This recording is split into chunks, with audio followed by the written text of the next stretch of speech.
When we walk through a modern city, we tend to make two baseline assumptions about the built environment.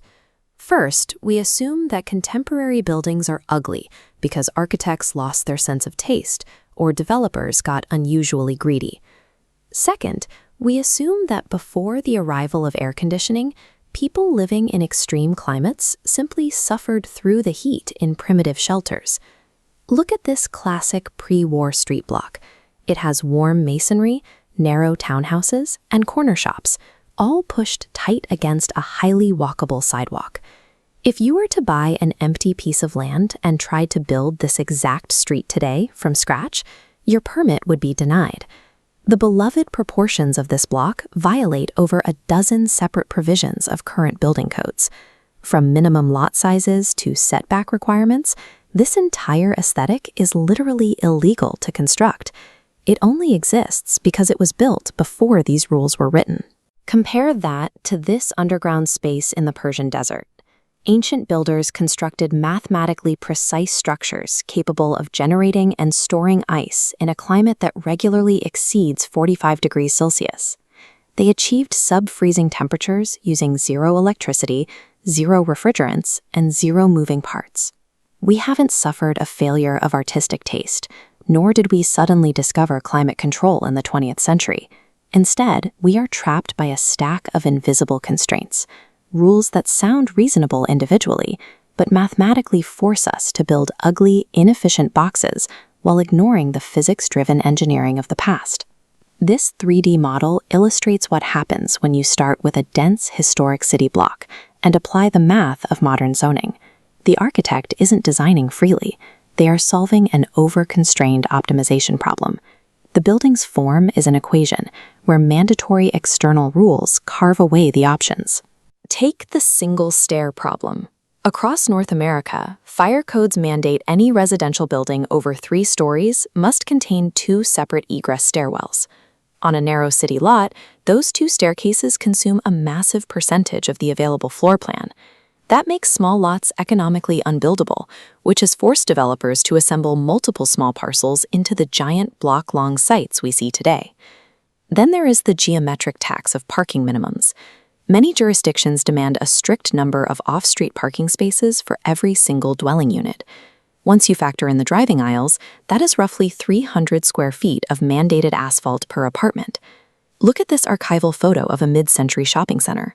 The vast majority of the land is car storage. Allocating this much space to vehicles pushes the structure backward, away from the property line, severing its relationship with the sidewalk and killing street life. The monotonous streetscapes of the modern city are not the result of an artistic failure. They are the strict, geometric byproduct of a legal system optimizing for fire egress and vehicle storage. Even the loss of intricate facades is widely misunderstood. The standard story is that the modernist movement declared architectural ornament to be a crime, and the design world simply agreed to stop building beautiful things. Look at the stonemason in this photograph. The real constraint hiding behind the death of ornament was labor economics. As construction industrialized, the highly specialized manual labor required to carve stone and lay complex masonry became prohibitively expensive. The unornamented flat panels of modernism were largely an ideology drafted after the fact to rationalize a labor and cost structure that had already moved towards industrialized processes. Money, not ideological preference, killed the decorated building. The aesthetic followed the economics. These towers standing above the ancient city of Yazd are badgers, or windcatchers, highly calibrated thermodynamic machines running entirely on the physics of the atmosphere. This cutaway schematic shows the fluid dynamics at work.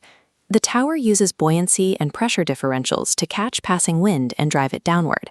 Simultaneously, the stack effect pulls hot air out while drawing replacement air across subterranean underground aqueducts, creating massive evaporative cooling inside. This mud brick dome, a yakchal, utilized a different physical principle, radiative sky cooling. On clear desert nights, builders used shallow pools to emit infrared heat directly into the freezing void of deep space, allowing them to harvest ice in the desert. We abandoned these physics-based architectures not because they stopped working, but because cheap fossil fuels removed the incentive to think systemically about the climate. The window-mounted air conditioner in this photograph illustrates the flaw in our modern approach. An AC unit does not destroy heat, It is a heat pump. It displaces heat from the inside of a building to the outside, while generating its own waste heat, actively making the surrounding city hotter. Modern climate control is a brute force solution that scales into its own cause.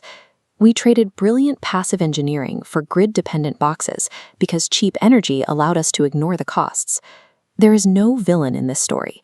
Every isolated rule, from fire safety to traffic management, was passed by well-meaning people trying to solve a legitimate societal problem. But when you optimize a massive system for a dozen isolated metrics, the result is an emergent ugliness.